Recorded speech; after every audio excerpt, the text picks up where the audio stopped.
नावों पर सवार व्यक्ति कभी मंजिल को नहीं छू सकता। दो मुख वाली सुई कभी कपड़ा नहीं सिल सकता। दो पथों पर चलने वाला व्यक्ति कभी मंजिल नहीं पा सकता। दो ये काम नहीं होए सयान है, विषय भोग और मोक्ष पयान है। दोनों एक साथ हो ही नहीं सकते। अतः हमने कल कहा था आपको निर्णय करना होगा। धर्म तो तुम्हें करना है, धर्म तो तुम करोगे, मैं कराऊंगा नहीं। आज तक कोई किसी को धर्मात्मा बना नहीं पाया। धर्मात्मा बनाया नहीं जाता, ये कुमार का घड़ा नहीं है। धर्मात्मा बनता है। अच्छा आदमी बनाया नहीं जाता, अच्छा आदमी बनता है। भगवान कोई बनाता नहीं है, भगवान स्वयं बनता है। बड़ा कोई व्यक्ति किसी को बनाता नहीं है, वो बड़ा स्वयं बनता है। मुनि की बनाता नहीं है, मुनि स्वयं बनता है। स्वयं बनता है, कोई नहीं बनाने वाला। तुम समझो कि कोई मुझे अच्छा बना देगा, कोई नहीं। हमें बनना पड़ेगा, हमें फैसला करना पड़ेगा। धर्म तो तुम्हें करना पड़ेगा, करते हो, कर रहे हो। कितना भी वैज्ञानिक आ जाए, कितना भी धर्म को नकारे, लेकिन हर व्यक्ति को धर्म मानना पड़ेगा। मैंने 2-4 बार कहा है, कोई भी व्यक्ति मुझे ये लाके दिखाए दुनिया के नेट से, कौन सा ऐसा देश है जो अदृश्य शक्ति को, भगवान को नहीं मानता हो। किसी को भी नहीं मानता। कोई एक देश का नाम बताओ जो किसी को नहीं मानता,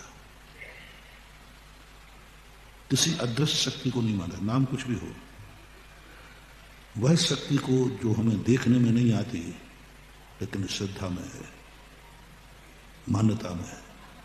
ऐसा कौन व्यक्ति है जो श्रद्धा को नहीं मानता, कल्पना को नहीं मानता? कौन देश है ऐसा? मैं हर साल कभी ना कभी बोल देता हूं, कोई तो लाओ।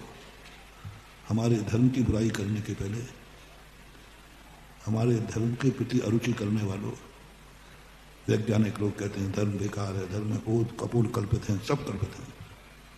कोई भगवान होता ही नहीं, स्वर्ग नरक होते ही नहीं। तो आपके कहने से क्या होता है? बहुमत का युग है। बहुमत का ना, सर्वसम्मति से कह रहा हूं। विश्व का ऐसा एक भी देश नहीं है जो किसी न किसी अदृश्य शक्ति को न मानता। यदि आपके पास हो तो बता दो, पूछ के बता दूंगा। अमेरिका फोन लगा के पूछ लेना, यही विकसित देश है। जर्मन जापान से पूछ लेना। एक व्यक्ति झूठा हो सकता है, एक देश अंधा हो सकता है, लेकिन सारा मुल्क अंधा नहीं हो सकता। ध्यान रखना। जब अदृश्य शक्ति है ही नहीं, भगवान है ही नहीं, स्वर्ग नरक है ही नहीं, तो फिर क्यों मानते हैं? अमेरिका को सबसे पहले घोषणा करना कि हमारे देश में कोई धर्म नहीं रहेगा। हम किसी अदृश्य शक्ति को नहीं मानते, हम भौतिक को, प्रत्यक्ष को मानते हैं। जो सुख सामने है वही सुख है, जो दुख सामने है वही दुख है, जो सामने है वही सच है, जो देखने में आ रहा है वही सच है। ध्यान रखना है। कभी कभी आंखों देखा गलत होता है और कानों सुना सही होता है। अदृश्य शक्ति कानों से सुनी है, आंखों से किसी ने देखी नहीं है। आज पंचम काल में किसी को दिखी नहीं, माल सुनते आए हैं कि भगवान है। मेरे से भी मत पूछ लेना, मैंने भी नहीं देखा है, सुना है। नेत्र इंद्री पर जब तुम विश्वास करते हो तो कर्ण इंद्री पर क्यों नहीं? कर्ण इंद्री भी तो तुम्हारी है। भौतिकता आंखों का विषय है तो भगवान कानों का विषय है। मैंने कानों से सुना है, गुरु के मुख से भगवान है। उन्होंने भी सुना, सब सुनते ही सुनते आ रहे।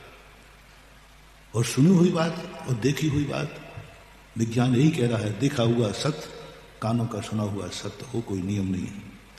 और मैं कहता हूं, कभी कभी कानों को ना सुना सत्य होता है और आंखों देखा गलत होता है। एक समय की घटना है, अशोक वाटिका में थी विदेही सीता जी, हनुमान जी वहां गए थे। वाल्मीकि के आश्रम में हनुमान जी थे। वाल्मीकि एक दिन अशोक वाटिका का वर्णन लिख रहे थे कि अशोक वाटिका बहुत सुंदर है, बाग बगीचे हैं, बहुत सुंदर फूल खिले हुए थे, सफेद चंपा चमेली आदि के, बहुत बढ़िया। हनुमान जी पीछे आके खड़े हो गए, बोले बाबा जी क्या लिख रहे हो? बोले अशोक वाटिका का वर्णन लिख रहे हैं। तो बोले बाबा जी आप अशोक वाटिका कभी गए हो? नहीं गए नहीं है, सुनी है। बोले मैं गया हूं, मेरे से पूछो कि अशोक वाटिका कैसी थी, ये तुम सब गलत लिख रहे हो, बिल्कुल जनता को बुद्धू बना रहे हो। ऐसी अशोक वाटिका थी ही नहीं। अशोक वाटिका में तो चारों तरफ लाल लाल उजाड़ था, कुछ नहीं था, ये सब झूठ लिख रहे हो। वाल्मीकि ने कहा नहीं, मैं जो लिख रहा हूं सही लिख रहा हूं। हनुमान जी कहते हैं साधुओं की यही तो जिद होती है कि जो उन्होंने कह दिया बस वही बाबा वचन प्रमाण। लेकिन मैं इसको स्वीकार नहीं करूंगा, सारी दुनिया को बताऊंगा कि बाबा जी ने अशोक वाटिका का वर्णन गलत किया है। दोनों में संवाद चल ही रहा था। इसलिए में सीता जी आगे वही आश्रम में थी। बोले क्यों हनुमान, क्यों उलझ रहे हो बाबा जी से? बोले उलझो क्या, ये झूठ लिख रहा है। आइए माता जी आइए, आप तो वहां 6 महीने रही हैं, आप बताइए अशोक वाटिका कैसी थी? क्या जैसा वर्णन उन्होंने किया ऐसी सुंदर थी, ऐसी बढ़िया थी, बाग बगीचे बहुत बढ़िया थे? देखो माता जी न्यायाधीश बन के बैठ रही हो, सही निर्णय करना। वाल्मीकि जी ने भी कहा कि देखो सीता जी आप सही निर्णय करना। तो सीता जी बोली दोनों सही है, दोनों सही। हनुमान जी ने ये बढ़िया है, दोनों हाथ में लड्डू। सत्य कभी दो हो नहीं सकते, और दोनों को खुश कर दिया। ये कोई न्याय थोड़ी हुआ कि दोनों जीत गए। दोनों सत्य कैसे हो सकते? एक कोई सत्य। बोले नहीं दोनों सही। वाल्मीकि जी कभी गलत लिख ही नहीं सकते, और मेरा हनुमान कभी बोल नहीं सकता क्योंकि उसने आंखों से देखा है। सीता ने कहा कि हनुमान वाल्मीकि जी दोनों हाथ हैं, एक ने कानों से सुना है, उसने आंखों से देखा है, दोनों इंद्रियां गलत कैसे हो सकती हैं? सिद्ध करो दोनों सही कैसे। बोले हनुमान जी जब तुम अयोध्या लंका गए थे, क्रोध से आग बबूला हो रहे थे, तुम्हारी आंखें लाल थीं, तुम्हारी आंखों पर क्रोध का चश्मा था, लालिमा छाई हुई थी, इसकी वाटिका लाल लाल दिख रही थी। और गुरुदेव शांत भाव में है, प्रसन्न भाव में है, उनको ओरिजिनलिटी दिखती है। क्रोधी व्यक्ति को कभी ओरिजिनलिटी नहीं दिखती, और ये शांत भाव में इनको ओरिजिनलिटी दिख रही है। अशोक वाटिका ऐसी ही है। इसलिए ये मत समझना कि आंखों देखा ही सही होता है, कभी कभी कानों सुना भी सही होता है।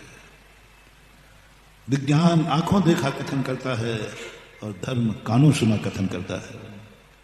विज्ञान कहता है जो हमें दिख रहा है वही सत्य है, और धर्मात्मा कह रहा है जो दिख रहा है वह तो सत्य है ही नहीं, वो सत्याभास है। जो दिख रहा है वो तो विभाव है, स्वभाव तो कभी दिखता ही नहीं है।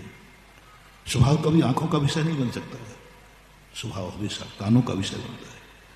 समय सार कानों का विषय है, आंखों का विषय नहीं। प्रवचन में जो बोल रहा हूं कानों का विषय है, आंखों का विषय नहीं। भगवान कानों का विषय है, आंखों का विषय नहीं। आज तक भगवान को किसी ने देखा नहीं इस कलयुग में, आज की बात कह रहा हूं।